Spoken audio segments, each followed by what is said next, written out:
umuriro ku gicaniro uze wame waka ntuzime,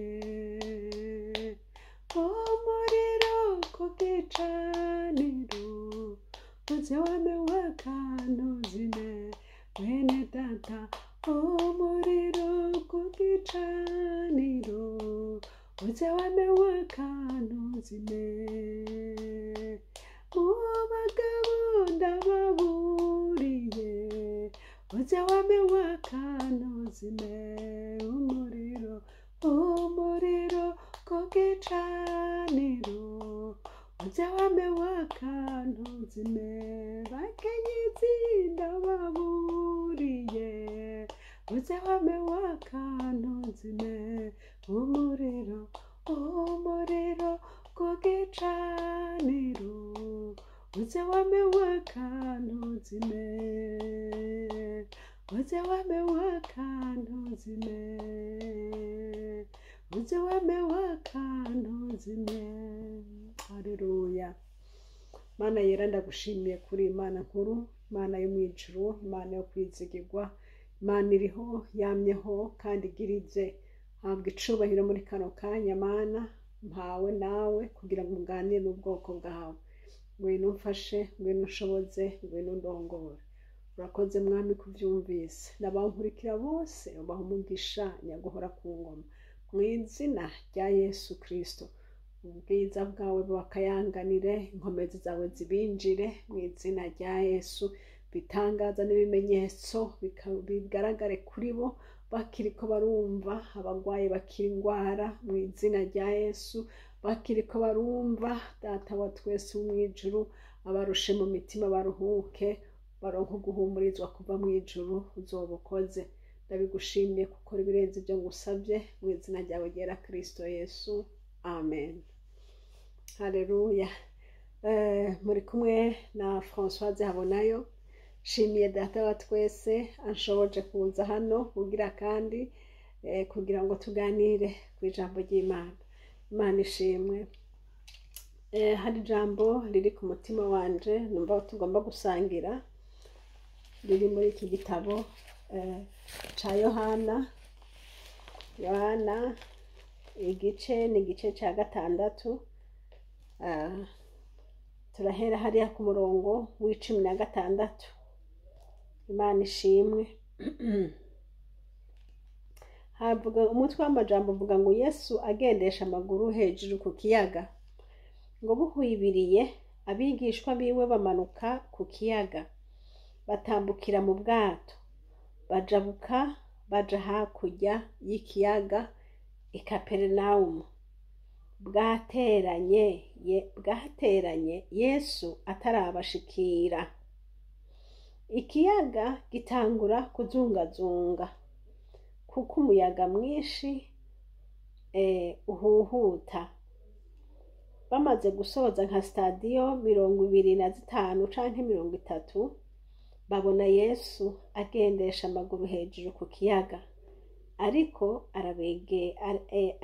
aregera ubwato. Nabo baratinya, maze arababwira ati, ni jewe, ntaco mutinya.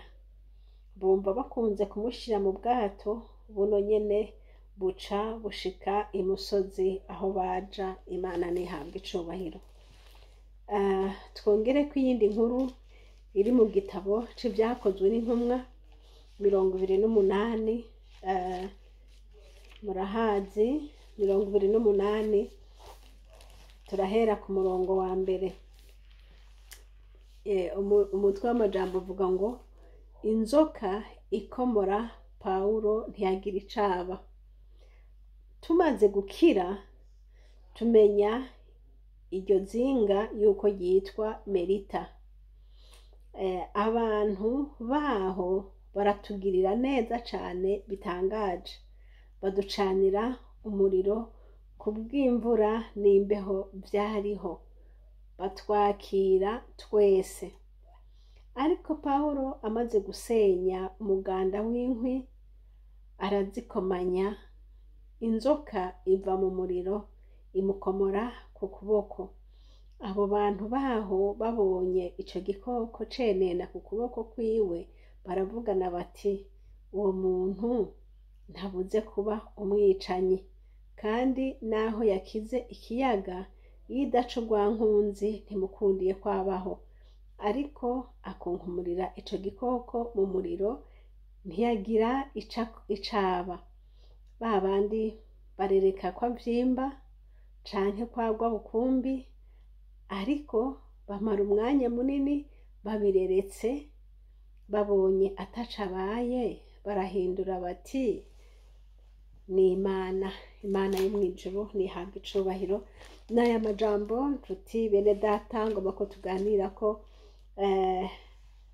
muri iki gihe dutanguye umwaka, turi mu kwezi kwa mbere, umwaka uja kure, hari byinshi turindiriye biri imbere yacu, ariko twizigiye Imana data wa twese kwizokomeza kubana natwe.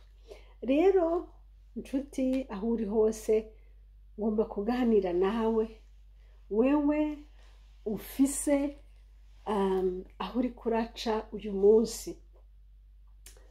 Aha muri iki gitabo c'Ibyakozwe n'intumwa 28, aha ku murongo wa mbere havuga ngo tumaze gukira.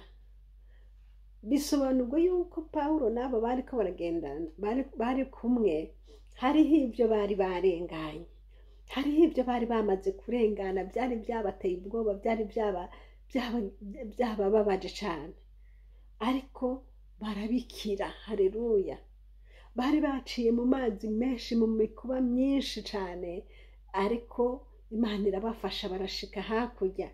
Aha tubonye ngo bashitse ku kizinga, ikizinga ni ile ngo citwa Melita.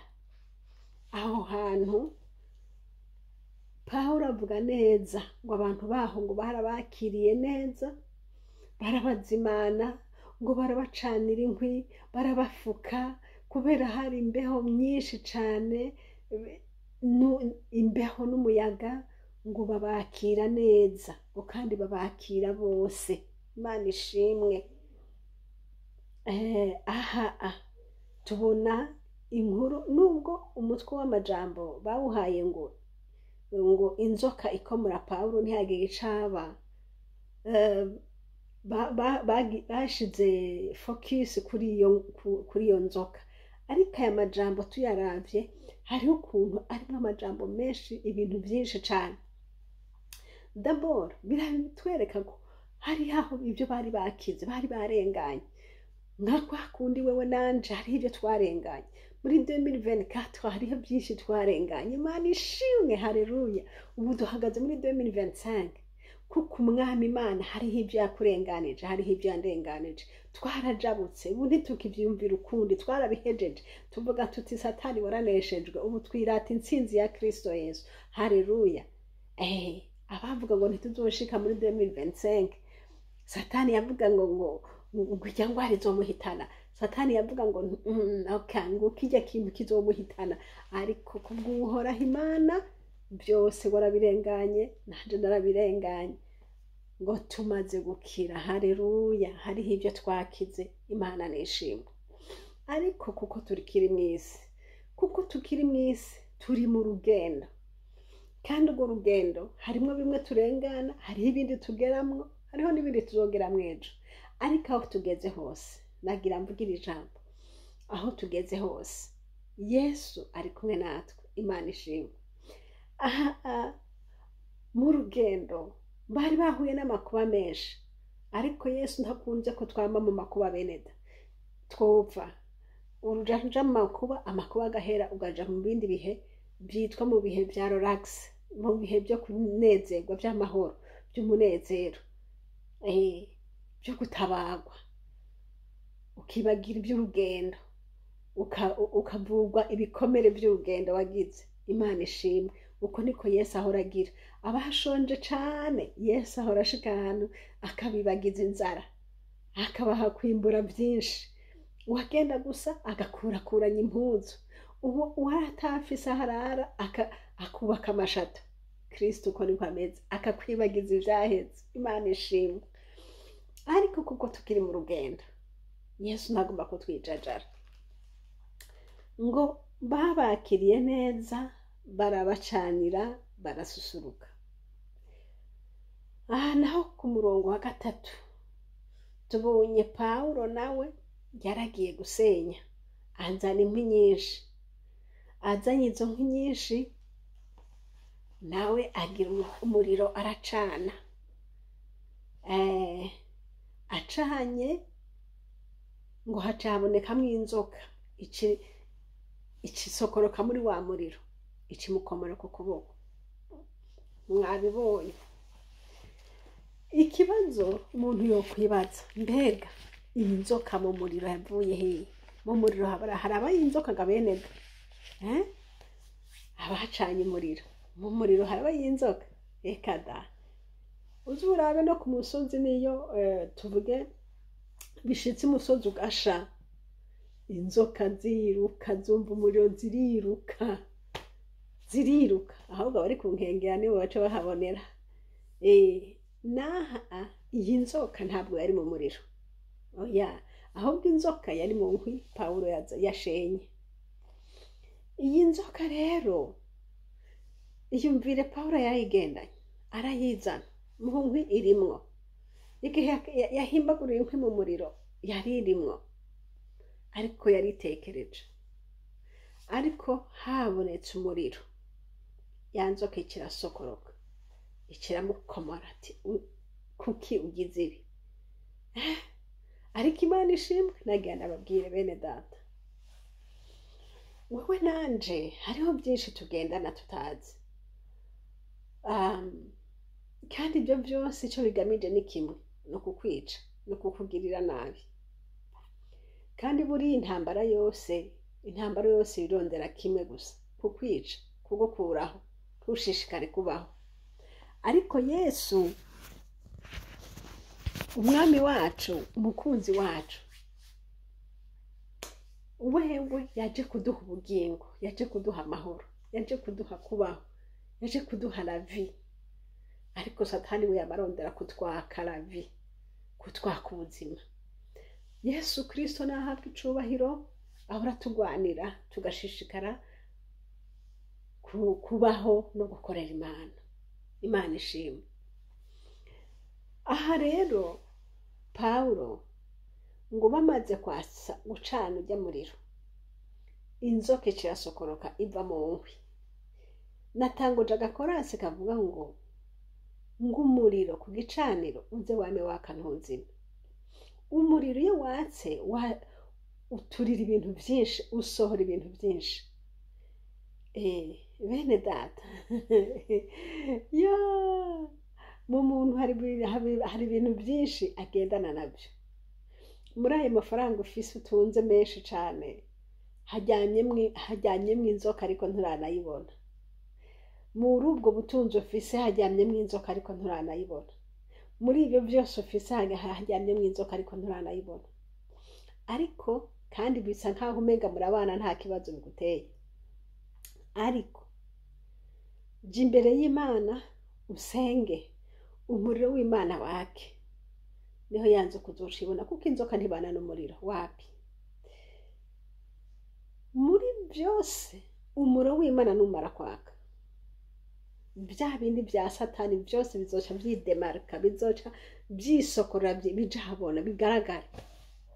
Kandi bizoca bikora ca kindi nyene byagomba gukora. Burya umwansi naho aba yicaye abarondera umunsi umwe azokujya kumare. Ariko uwo munsi umuriro watse aca bikora anyarutsa, kugira ngo ca kindi yariko yarondeye kuva kera agishikeko. Ariko aba yamaze gucegwa, kuko umuriro wamaze kwaka. Haleluya! Umuriro wamaze kwaka, nayo nyene burakari bwamaze kuyivamo. Yesu nashimwe. Nico cantumye imudoma, ntaco yamugize. Ariko kandi Pawulo ngo abantu bararindiriye ku kuboko kuvyimba barabura, bararindira ko abukumbi barabura, bararindira. Oya, umuriro hari ico baza wamaze gukora.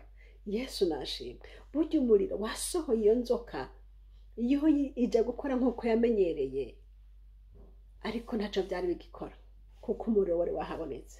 Mwene data, umuriro ntukave ku gicaniro cawe, umuriro ntukave mu mutima wawe, ntukave mu bugingo bwawe. Mwene data, aho uri hose ukaba kabi, urabe ko connection yawe n'Imana bikimeze neza. Ntucishimire kuba muri groupe y'abantu bakijijwe wowe udakijijwe. Ntukishimire kuba ahantu ngo buzuye umuriro w'Imana wowe batawuriyo.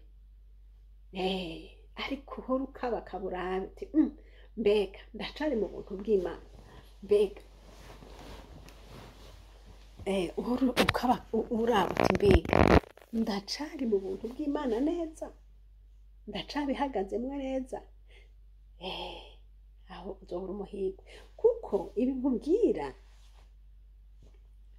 mu butunzi navuze haba hinyegejemwo inzoka ariko ntiboneka. Ariko uwo munsi wose uzoba utari mu Mana neza, iyo nzoka izokununuza, ahubwo niho bazobona utemba batazi ingene vyagenze. Kubera iki? Kubera ko ubutunzi hanini buzana ubwibone, ukaca wumva umenga abandi bose urabaruta, ukamenga wa wundi wafasha na wa wundi wafasha bose ukamenga bacitse abakozi bawe canke abaja bawe canke abo ufise ko ububasha. Imana tubabarire. Ukamenga uzokumva naho aba n'umwana muto yasigaye avuga na to nyene yayindi nyene yo kwiyemeranya nyene nkaho umenga Satani ari arakunywa buke buke. Hanyuma si ico gusa, azokugira ube bize, ntunaronke n'umwanya wo gusenga, ntukaronke n'umwanya wo kuvugana n'abantu b'Imana.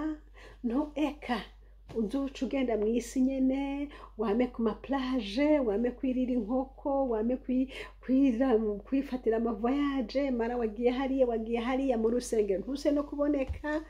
N'abantu b'Imana usanga watanguye kubinyegeza. Kubera iki? Inzoka muri kumwe, kandi yamaze gutangura akazi.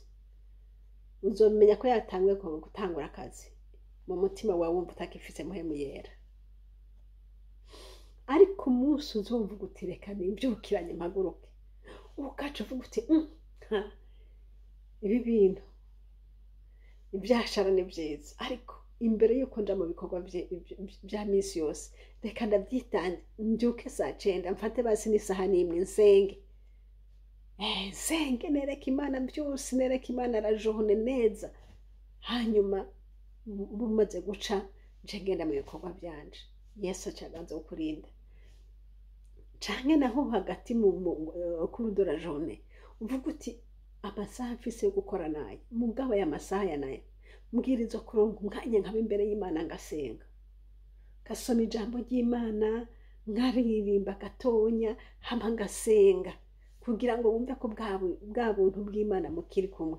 Kuko uyu mubiri n'impwemu byama bigwana, biranigana, kugira ngo ni igiki kigomba kugutwara. Mbese n'uyu mubiri uragutwara, ariko data yashaka ko mpwemu w'Imana kuganza. Rero umunsi rero uzoba winjiye mu Mana neza, ukinjira mu muriro w'Imana neza. Natanze akarorero k'abadandaza canke akarorero k'abantu bifitiye amafaranga. Umunsi uzoba winjiye mu Mana neza, uzokora ibikorwa byawe neza, kandi byose uzobikora ku rutonde, kandi n'Imana nayo izobinezerererwa, kandi n'umugisha uzokwiyongera. Ariko ca kindi Satani yariko ararondera akudome akwice, Satani azokibandanya. Tazokibandanya gute? Babandi mwakorana ibyashara bazotangura bakwanke, ngo naka ntakiza guteramana natwe, naka ntakigira ukunuku, bya bintu bya biyago bipfuye mwahora muvuga ntabyo bazoshaka kumva, kuko umuriro w'Imana wamaze kwaka muri wewe. Haleluya. Rero batakishoboye kubona ukibandanya vya bindi, inzoka niho navuze izoca idomora. No kuvuga iki? Bazoca baza bakwatake nyene neza publiquement, bakwatake neza non pas cachette, ariko babyerekanye usange baraje barakwagresa, usange baje barakuvuga, usange baje muri iyi minsi sinzi gano usigaye imeze rarara. Uko kose ni kwako kudoma, ariko kuko uzoba uri mu muriro w'Imana, ajya amajambo yose bazokuvuga ntacyo bizogutwara, ahubwo uzosobanukirwa ati aha nibi buriya bwose mwashaka ngumane namwe, ngume muri aya majambo apfuye inzamba niyavuga nzosigare. Ku mutima ukabura bisobanukirwa uti shindwa shetani kwa jina la Yesu. Haleluya. Tishindwa shetani koma kwa jina la Yesu. Aho uzoba umaze kubanesha. Aho natanze akariro k'abagwiza tunga, iyo bamaze kuba mu muriro w'Imana, Satani azokugwanya muri ubwo buryo. Ariko naho azokugwanya, nakubwiye kubwa wa muriro ntacu uzuba, ahubwo bonyene nibo bazoca basubira muri uwo muriro washe. Ya nzoka ugira ngo Paulo yayikunkumuriye hehe? Yayikunkumuriye muri uwo muriro nyene yicirasha, kuko uwo muriro ujejwe kuguturira ibyo byose biriko biragomba kukugwanya mu izina rya Yesu. Mu izina rya Yesu uwo muriro uzobishira habona d'abord, bikudomare, bavuge bavuge ko uri umurozi kubera yuko wowe ibyawe biriko biratera imbere, bavuge ko uri umusambanyi karuhariwe kubera yuko wowe wase gusambana. Babandi umwaka gusambana nabo bamwe wankira nibo bazogera gukwize hose kuri umusambanyi, ariko ntaco bizokubwira kuko wowe uzomenya uti data nicabona. Imana ishimwe. Kandi bamaze kugukwiza kuri umusambanyi bakubeshera, bonye n'ingo zabo zizosambuka, kuko ujya muriro ujejwe guturira no gusangangura ibyo byose biriko birakugwanya mu izina rya Yesu. Haleluya. Imana yacu nishimwe. Imana yacu nishimwe. Bene data mwakumvise, umuntu wese numara kuja imbere y'Imana uko Paulo yabigize, agacana uyu muriro, nawe uzucana umuriro w'Imana. Aho uri hose, ico wowe ukora cose ntaco bitwaye. Bya bindi byose byakwigendamwo bikwishijemo utaruzi bizosokoroka. Imana ishimwe. Kandi bimaze gusokoroka, ndasubiyemo, bizokora ico byari byinyegerejemo, ariko bizosha byongera bije mu muriro, ahubwo bishe neza bitonga bihere.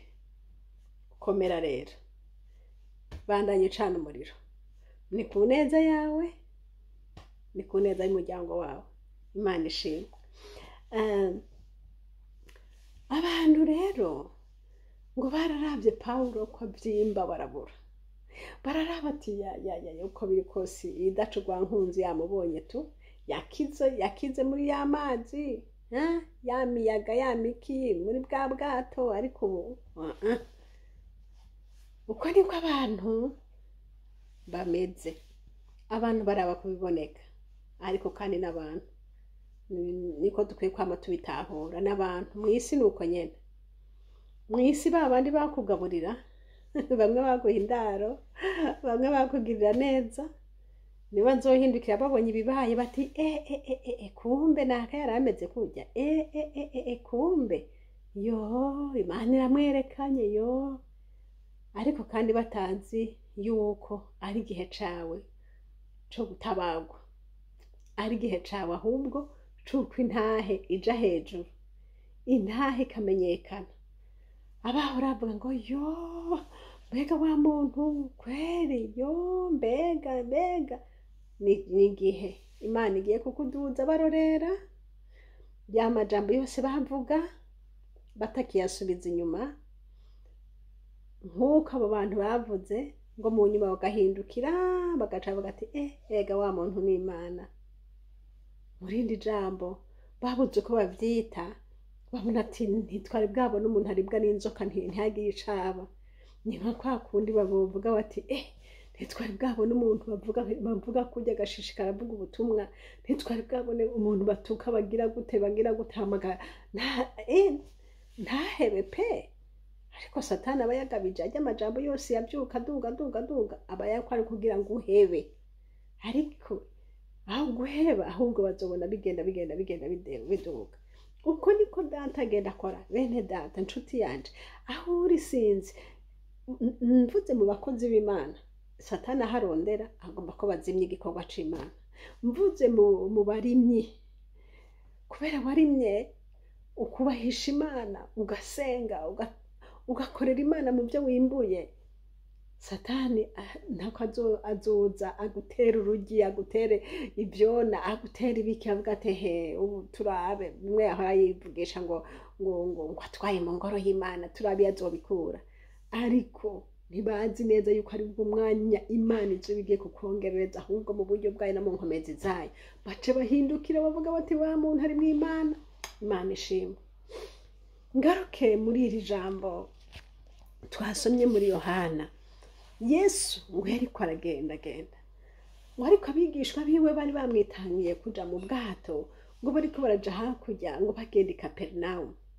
Rero ngo bageze mu bwato, ngo bahura n'imifunda myinshi cane, kandi Yesu ngo ntiyari kumwe nabo. Rero mu nyuma bageze hagati bariko baragenda, bari muri iyo turbulence y'umuyaga n'ibikina byo mu mazi, bagowe bamerewe nabi. Yesu nawe acaraza agendagenda hejuru mu mazi. Haleluya! Bene data, ibi bitugoye, ibi biduhangayikishije, Yesu ni nk'ubusa imbere yabyo. Wewe utaramwakira Yesu, mwakire Yesu. Niba amara ibyo byose wumva bikunanije, Yesu yagendagenze hejuru y'ayo mazi. Ariko abigishwa bari mu bwato, bariko baramererwa nabi kubera umuyaga wari mwinshi, bamerewe nabi, bagoye gusonza rwose. Ngo bamubonye Yesu aje, baragira ubwoba kuko ntibamumenye. Baragira ubwoba ati nk'uko nawe ushobora kuba uri mu bibazo bikomeye cyane, bikomeye, ariko utazi ko Yesu ari hari. Utamenye uti aha hantu kweri Yesu arahari. Ntumenye ko ari hari, ariko Yesu ahari. Muri iyo ngwari kunanije, umerewe nabi bingana uko kose, ariko Yesu ayigendagenda ko hejuru, nta ngorane. Ariko umunsi Yesu yakwiyeretse, ndakwifurije kumumenya no kumubona. Hagati y'ibyo bikunanije, Kristo niyakwiyereka, ndakwinginze Mwami Imana kugura amaso uzomubone. Aba bigishwa barabonye ngo Yesu aza abegereza, nabo bagira ubwoba bwinshi. Ndibaza ingene bari bameze mu mitima, bavuga ati turapfuye, karabaye, turapfuye yo, kuko urupfu ni kamara amagambo. Ikintu cyose kiza, niba kitogutwara ngo upfuveho, ntacyo kiba kigutwaye. Ariko urupfu yo, ngo turapfuye, karabaye, turapfuye. Ariko Yesu ngo aca arababwira iki? Yo, Imana ishimwe. Yohana 6 aha ku murongo wa 20, ngo maze arababwira ati ni jewe, ntaco mutinya. Haleluya! Ngo bumva bakunze kumushira mu bwato, buno nyene buca bushika imusozi aho baja. Kristo Yesu nashimwe. Yesu ngo bumvise bagomba kumushira mu bwato, kuko amaze kubabwira ati ni jewe, ntaco mutinya. Bari mwirinde, bari muri ayo mazi, imifunda ni myinshi, kandi ngo bwamaze guhibira, ari mu mwijima hatanabona. Hanyuma babona ikintu kiza, bagira ubwoba. Yesu aca arabahumuriza ati humura, ni jewe, ntaco mutinya. Mwumva umunezero bagize. Bene data, hari ibihe by'umunezero. Ndakwifuriza muri uyu mwaka kuzobona Yesu aguhumuriza. Mwirinde ryose uzokumvira ijambo ngo humura, ni jewe. Ndayo Imana yo mwijuru ikugirire neza, iguhezagire, igufashe muri ya 2025. Ibizoguca ivuta uko vyoba bingana kose, iri jambo nirize bihare. Mwami Yesu akwereka ati turi kumwe, ndakubona, niho ndi. Haleluya! Maze rero aba bigishwa, Yesu ntiyabasabye lift, ariko bavuze ngo bumva bakunze kumushira mu bwato. ya bumva babikunze kuko bari bavuga ati aha turaronse amahoro ahubwo nazi abane natwe muri ubu bwato ngo bumva bakunze kumwinjiza mu bwato. Mwene data icyo ukorera umwami wacu Yesu Kristo ugikora ugikunze, wumva uyu mwami ko akwiye kubana nawe, wumve ko ukwiye kumuha indaro muri wewe. Haleluya. Ngo baca bamwinjiza mu bwato bwabo, aca ajana nabo. Bibiri tubwiye neza ngo ubwo nyene ngo buno nyene buca bushika imusozi aho baja. Imana ishimwe. Yesu arimwo bica bigenda neza. Inzira ariko aragenda gutya igenda n'amazigzage, Yesu arimwo ikiba direct baba barahashitse. Yesu niwe musonzo w'urugendo rwacu. Bene data, ndakwifuriza muri uru rugendo turimwo kuzogendana na Yesu gushitsa ushitse aho nyene ubwato buriko burakujana. Umwami Imana tusozera uyu mwaka tuwushikemwo amahoro. Umwaka uyu urenga, uyu wa 2025 tuwurenganemwo amahoro, tuzowurangize tuwushitse kuri rya Desambre. Mwami niyabikunda akavyemera akabona ko ari byo byiza, azabidukorera azabakoze. Haleluya. Ariko igikuru muri byose tumwinjize Yesu. Mwene data utaramwinjiza, mwinjize uyu mwami Imana, mwinjize. Ntaco bitwaye umwinjize byo kubera byiza, ariko utamwinjije ababigishwa ubundi bwo nteriko aragendagenda hejuru ku mazi yigendera. Urugendera rubandanije kandi yari gushika iyaje. Ariko bo bavuga ati twebwe biratunaniye, uru rugendo ruratugoye, imipfunda ni myinshi. Yesu we ngwino ubane natwe.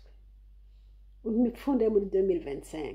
Inshuti mwene data, injiza Yesu muri wewe, injiza Yesu muri wewe. Nta kindi cyo gutabara atari kwinjiza Yesu muri wewe.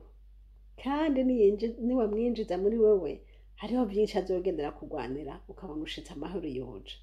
Imana ibahezagire, Imana ibagirire neza. Uko bimeze kose injiza Yesu, uko bisa kose injiza Yesu. Muri Yesu harimo ihumure, muri Yesu harimo assurance, muri Yesu harimo ivyizigiro by'urugendo, muri Yesu harimo espoir y'intsinzi. Uko bimeze kose, umuyaga n'ikiyaga n'ibindi byose wohurira mu nzira ntaco bitwaye, namba mwohura n'ibikoko, namba mwahura n'izindi n'ubundi bwato mugasekana, uko byomera bimeze kose Kristo arimwo, solution irahari. Imana yo mwijuru ibaha umugisha, ibahezagire mwese bene da. Nshuti z'umusaraba, nta kindi umuntu aba ariko ararondera atari kuko Yesu yavuze ati uko mubona wa munsi wegereje, murushizeho kwegerana, murushizeho gukomezanya, murushizeho gusengeranirana, murushizeho gufatana amaboko. Imana ishimwe.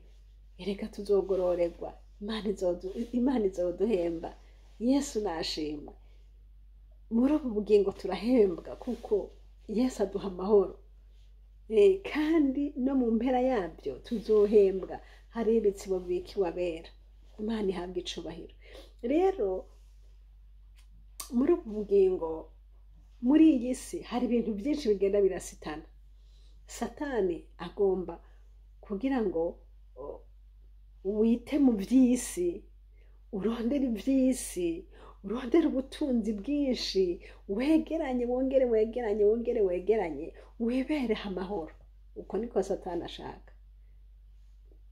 Ariko data nawe avuga ati aha mw'isi si wanyu, reka kuhicara ntaho amenga niho destination yayo. Ujya mwaho muri ingenzi, ahubwo ze muriyambura n'ibindi, mwiyambure n'ibindi, mwige guca bugufi, mwige kurondera bike bibakwiriye, mwige musenge kwa kuri Salomo yavuga ati ntumpe byinshi kandi ntumpe n'umukene, umpe binkwiriye, hanyuma tubandanye. Abana b'Imana dukwiye kumera uko. Ariko ikintu kizokwereka umuntu yamaze kuva mu buntu bw'Imana, azoba afise attachment nyinshi cyane mw'isi. azoba afise ivyifuzo vyinshi biwe n'ibiyago vyiwe uzovyumva. Yo yewe mfise amazi 6, yo mbega urabizi bonaho Imana yanyuguruye meze kunuko n'amahoro. Mu vy'Imana naho bimeze gute? Mbega ingabire za mpwemu yera ziracakora? Mbega uracafise umutima wo gukunda Imana? Mbega uvyuka kangahe gusenga? Mbega bimeze gute? Wisonzesha kangahe mu kwezi? Bimeze gute?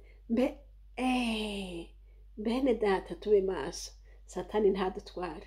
Tube maso tumye ngo turi mu rugendo. Kandi muri ku kwezi, muri uyu mwaka wa 2025, uhoraho Imana adufashe kugira ngo uhora asenga rimwe asenge kabiri, uhora asenga kabiri asenge gatatu.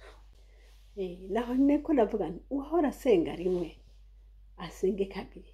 Tukaze mwendo ni ku Muswahili yavuze. Yesu wacu araje. Nuko rero bene data nshuti z'umusaraba, n'aya majambo y'Imana nagomba kuganira namwe ngo umuriro w'Imana ntuzime.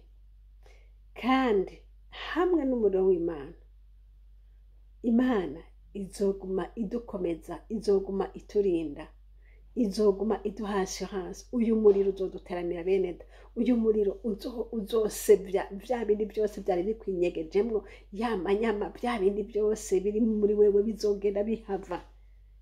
N'ababansi bakwinyegezamwo ngo n'abagenzi canke ibiki kandi ataribo, hariho umuriro uzoza ukabisebya byose, ahubwo ukabasesangura ukaca ubona n'ico barimwo, ahubwo bikarangira Yesu agutabaye. Hariho ukuntu Yesu uyu muriro w'Imana hariho ikizokora ukagutabara. Imana ishimwe, umuriro w'Imana, haleluya, wame waka muri wowe ntuzime. Hanyuma Kristo Yesu nawe azoza agusange muri iryo rinde urimwo, akwiyereke, akubwira ati ndi hano, ni jewe, reka gutinya. Kandi Yesu niyakubwira ati ndi hano ndakubona, mwugururire ajane nawe, byose bica bigenda neza. Hariho abantu banezerwa no kubona ngo hango Yesu ngo aho tuhari, ngo aho turi ngo Imana iravuga kweri, ngo no kuri ngo mu isengero ryacu Imana iravuga. Sawa, Imana iravuga. Mbega muri wewe waramwugururiye? Ari mu bwato bwawe? Canke naho unezererwa nuko yaberetse ko avuga ko ari hamwe namwe? Ugurura abe muri wewe, haleluya, niho ibyawe bizogenda neza. Uyu mwaka Kristo Yesu abatari bwamwakire mu mwakire, abari baramwakiriye naho mukomeze umuriro ntuzime. Niryo ganuke ndabahaye mene data nshuti z'umusaraba, uyu muriro uduteramire ku murango no mwijoro. Uyu muriro uzotuma gutandukanya n'abandi. Uyu muriro uzotuma abandi bamenya ati bwa bundi Paulo bavuze ngo basanze ngo ari Imana. Nawe hariho ko bazovuga ati kumbe wa muntu n'umuntu w'Imana, kumbe wa muntu bamuvuga uko utariko, kumbe Imana yo mwijoro nihabwe icubahiro. Nuko mwari kumwe na Françoise Habonayo. Inomero za telefone ni za zindi, ni +46 768 0065 46. Kandi iyi shene turiko ni shene Habonayo. Uhoraho Imana aduhana umugisha namwe mu mwaka wose, tuzoberemwo ibishirira mu buryo bw'impwemu. Kandi abadayimoni nabo bazokwisenya, batuvire mu nzira tubandanye mu izina rya Yesu, amen. Data ndagushimiye kubw'amajambo meza tugaburiye. Hezagira mwene data wese yankurikiye, umuha umugisha, kandi aya majambo amugirire ikimaze mu bugingo bwiwe uzobukoze mu izina ryawe ryera Yesu, amen.